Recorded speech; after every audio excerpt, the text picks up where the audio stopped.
Senhoras e senhores, um baita jogo emocionante, mexeu com os sentimentos da gente, assim, jogadas incríveis. Isso foi Barcelona ontem na Champions League.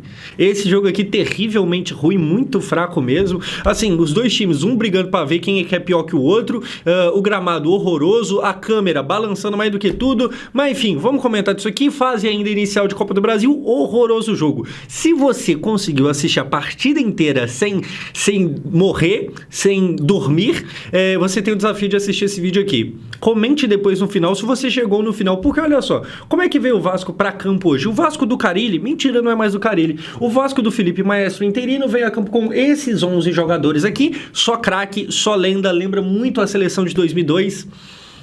Não lembra não, enfim, o Vasco veio distribuído em campo, são esses jogadores, não é o Carille, mas é o mesmo esquema que o Carille usava, os mesmos jogadores que o Carille usava, e a gente normalmente tem isso mesmo, quando um treinador sai de um time, antes que chegue o outro, normalmente replica ali o que vem acontecendo e tal, você pega o resto do trabalho que já vinha sendo feito, tá ligado? Esse jogo de hoje mostrou que não tinha trabalho nenhum, meu Deus do céu, se o Carille passou aqui o quê? 5 meses, e é isso que tem pra jogar? Ridículo. Mas, mais uma vez, Lucas Freitas, não Maurício Lemos, ainda tá lá com problema na costela, Jair no meio campo, Ryan no lugar que no começo do ano era do Garré. E aí, cara, como eu tava falando, como é que começa a partida? Com uma câmera completamente torta, a câmera balançava mais do que tudo, eu tava tendo uma vertigem, eu tava quase vomitando aqui com o bagulho balançando, eu tava ficando tonto, tá ligado? E aqui embaixo, assim, ó, no canto inferior da imagem, vira e mexe passava uma cabeça, porque era alguém passando na frente da câmera, uma várzea do caramba. Falando em várzea, um gramado que faz jus à qualidade do jogo, ou seja, um gramado horroroso. Assim, parece até aqueles jogos que tá alagado, choveu muito, tá ligado? Que você tem que ficar dando passe por cima, que se der passe no chão, a bola não vai andar. Hoje ela até andava, mas ela andava, ao invés de andar assim, ó, ela andava picando porque era um monte de buraco. Um gramado horroroso, uma câmera toda torta, um jogo ridículo, mas mesmo assim nem tudo está perdido, porque Nuno estava lá para fazer um gol. Olha só, numa jogada que vem aqui acontecendo pro Vasco, o Coutinho dá um passe completamente torto no Verratti, a bola acaba sobrando no Nuno, que de primeira chuta e, mano, faz um golaço. Um golaço, tá ligado? Olha só, por trás aqui, outro ângulo, ele chuta de primeira chapadinha lá no canto. E, cara, isso aqui prova que você contratar jogador bom é uma boa. Olha só quem poderia imaginar. O Vasco, ao longo dos anos aí, dos últimos anos, ele vem acumulando más e más contratações, tá ligado? Hoje foi um jogo horrível. Eu ia misturar horroroso com horrível e ia falar horrorível. Foi um jogo horrorível. Hoje foi um jogo horrível, mas mesmo assim, nesse jogo horrorível, o Nuno tava lá pra acertar um bom chute, fazer o gol dele. Se não fosse gol dele, a gente teria perdido. E aí, assim, surpreendendo o total de 0 pessoas, quem diria que contratar jogador bom ajuda o time mesmo no dia ruim? Quem poderia imaginar? Nem sempre a gente consegue, dessa vez conseguiu. Realmente o Nuno é um cara bem interessante, tá ligado? Acerta um baita chute aqui. Assim, o time do Vasco, eu vou tentar passar pano um pouco, porque como eu disse, o gramado não tava ajudando. Tinha hora ali que os caras estavam tentando dar passe fácil, de curta distância, e não tava rolando, porque o gramado realmente não ajudava. Mas em partes também, era um Vasco que parece que nunca treinou junto, um bagulho impressionante. Tá certo que agora tá sem treinador, tá ligado? Mas tá sem treinador o quê? Uma semana. O Vasco passou 5 meses com o Carille treinando todo mundo e parece que nunca treinou ninguém. Assim, parece que ninguém conversa. O Coutinho, em alguns momentos ali, ele tentava uma jogada com o Verratti, que tava de costas pro lance, o Coutinho reclamava, o Verratti não entendia. Parece que ninguém nunca treinou com ninguém. Mesmo assim, você ter jogador bom é bom porque hora ou outra ele aparece lá, em uma jogada individual, num chute de fora da área, num raro momento do Vasco chegando no gol adversário, tá ligado? Porque não chegou várias vezes no dia de hoje, mas nesse momento aqui chegou. Nuno faz mais um gol, ele tem boas participações em gols aí, tanto fazendo gol quanto dando assistência. Quem diria que contratar jogador bom seria uma boa, não é mesmo? Mas os elogios meio que acabam por aqui, é isso, acabou. Agora vamos dar sequência, porque o que mais que a gente tem? A gente vai ter o quê? Um pênalti. Cara, se você for parar pra pensar, o Vasco poderia ter perdido esse jogo. É claro que é fora de casa e tal, a gente entende, mas perdido esse jogo pro Operário. E assim, todo respeito ao Operário, no sorteio da Copa do Brasil, o Operário era até uma das opções menos queridas, tá ligado? Acho que todo mundo tava evitando, porque claro, não é um timaço e tal, mas existiam times mais fracos que você poderia pegar. Dito isso, a gente quase que perdeu pro Operário. Nesse momento aqui, o Daronco, inclusive o Daronco apita todo o jogo do Vasco, eu tenho a impressão que todo dia é um Daronco, impressionante. O Daronco vai pro VAR, o VAR que chama ele, né? Ele vai pro VAR, ele anula o pênalti. Josão, você acha que foi pênalti? Você acha que não foi? Sinceramente, é um ângulo pior pior do que o outro. Eu posso estar sendo clubista, mas eu acho que realmente não foi nada, não. Mas que bom que o Daronco concordou comigo hoje. A gente poderia ter perdido esse jogo. E assim, no geral, não é um resultado tão ruim, porque agora você vem pro Rio de Janeiro, dentro de casa, no final do mês que vem, decidir a classificação, tá ligado? Mas poderia ter sido, a gente poderia ter perdido. Enfim, pessoal, termina o primeiro tempo, 1-0 Vasco, a gente ganhava sem fazer um jogo muito glorioso, mas pelo menos ganhava. 4 finalizações do Vasco contra o dobro de finalizações do Operário, 8. 4-8, 4 pro Vasco, 8 pro Operário. Só que aí, assim, para provar como que o jogo realmente estava horroroso, talvez você não viu o jogo e agora você está aqui vendo meu vídeo.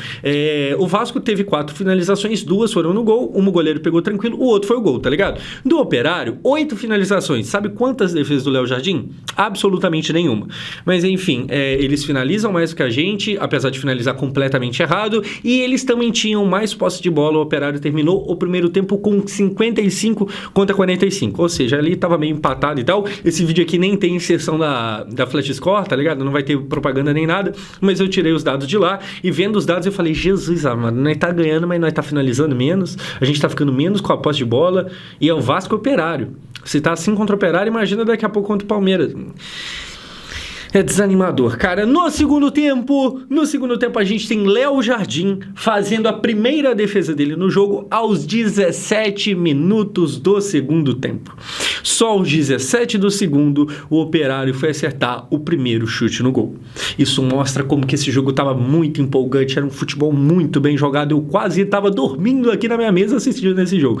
Enfim, boa defesa do Léo Jardim. É mais um lance que bom que ele defendeu, porque senão o problema poderia ter sido ainda maior.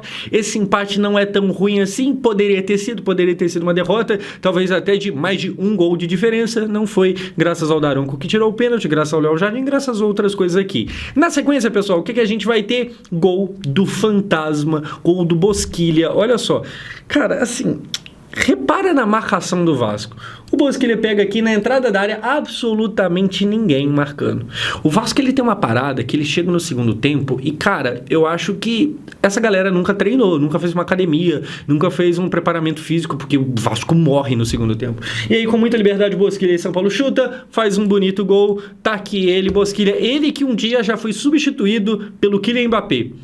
É surreal pensar nisso, tá ligado? Um cara que é camisa 10 do Operário, em algum momento, quando ele jogava lá na França, ele jogava no Mônaco. Primeiro, ele jogou no Mônaco, vamos começar por aí. Segundo, em algum momento, o Mbappé já ficou no banco pro Bosquilha. O Kylian Mbappé ficou no banco pro Bosquilha. Mas enfim, tá que o Bosquilha, pra quem não tá ligado, ele surgiu lá no São Paulo e tal, na Copinha, existia muita expectativa em cima dele e, vamos ser sinceros, se ele hoje tá no Operário, é porque a expectativa não foi suprida. Mais bonito gol dos caras, do lado nosso, meu Deus do céu, como eu falei, uma zaga, um sistema defensivo, né? Porque o sistema defensivo, ele não engloba só ali a zaga, vai além disso. Muito espaço, o Vasco muito morto fisicamente, tá ligado? O Vasco perde muito ritmo, no segundo tempo principalmente. É claro que tá tendo muito jogos e tal, a gente tá jogando Brasileirão, Copa do Brasil, Copa Sul-Americana, é normal que, né, vai ter um pouco de cansaço, mas nem tanto assim. Assim, você cansar lá depois dos 35, depois dos 40 do segundo tempo, tudo bem. Agora, aos 10 minutos do segundo tempo, você já tá, tipo, de língua de fora morto, é meio estranho e essa é a situação do Vasco. Enfim, pessoal, no geral, a gente tem aí, para resolver isso tudo, ao que parece, teremos Fernando Diniz. E aqui agora eu gostaria de terminar esse vídeo dando a minha opinião, ainda não é certeza, mas no momento o único treinador que o Vasco conversa e que as conversas estão andando, estão caminhando para um fim onde ele vem parar aqui, é o Fernando Diniz. O Fernando Diniz provavelmente, não é certeza, mas provavelmente será o novo treinador do Vasco. Minha opinião, o que eu acho do Fernando Diniz no Vasco? Tem tudo para dar errado. Assim, se de fato vier, se de fato for anunciado aqui, eu vou torcer para que dê certo e tal, tá ligado? Para que seja um trabalho positivo dele. Obviamente a gente não vai torcer contra o time, mas assim, tem tudo para dar errado. Imagina esse cara tentando implementar, não vou nem falar que ele vai implementar, ele tentando, e provavelmente não conseguindo, tentando implementar aquela saída de jogo lá com os pés, tocando bola, só que aquela zaga do Vasco, enfim, o Diniz já esteve no Vasco, não foi um trabalho bom, o Diniz tem um histórico de não durar muito em lugar nenhum, mas até aí é normal, até porque quem é que dura aqui no Brasil muito tempo, tá ligado? Vojvoda, Abel, esses caras são exceção, eles não são a regra é normalmente, sei lá, no máximo um ano e meio, e olhe lá. E olha lá, tem técnico que dura 4 jogos, né, Álvaro Pacheco? E não merecia nem os 4. Mas enfim, cara, se vier, a gente abraça. A gente sabe que o Fernando Diniz chegou a ganhar uma Libertadores com o Fluminense, a primeira Libertadores da história. Eu não sei se foi uma baita Libertadores ou se também não contou ali um pouco com a sorte, com a incompetência, por exemplo, do Ené Valencia.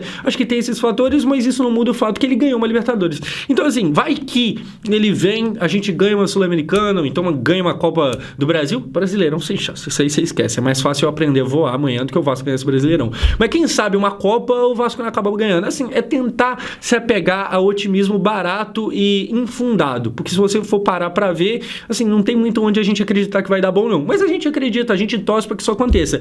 Porém, se ele vem e não dá certo, se esse torcer não funciona, assim, eu acho que eu tenho que lembrar, eu tô aqui falando comigo mesmo, de, beleza, sim, criticar o Diniz se for o caso, mas criticar principalmente quem tá contratando ele agora. Porque como eu falei, gente, tá na cara, tem tudo para dar errado. Tá assim, tá escrito. Tem tudo pra dar problema, tá ligado? Se de fato der, não dá pra culpar o Diniz, porque o Diniz ele vai vir e vai ser o Diniz. Não dá pra você reclamar do cara ser quem ele sempre é, tá ligado? Aí, se for o caso, se ele realmente vier e se realmente não der certo, a gente vai ter que reclamar. Claro que, naturalmente, a gente fica com raiva do treinador que tá ali na beira do campo, você fala dele e tal, mas a gente vai ter que ser um pouco mais justo na crítica e criticar principalmente quem vai trazer ele, quem está trazendo ele nesse exato momento. Enfim, por hora é isso, por hoje é só, a gente volta aí depois do jogo contra o Palmeiras, desanimador, cara, assim, muito ruim mesmo, muito ruim, e aí quando você pensa que vai melhorar, vem aí um segundo semestre de fortes emoções.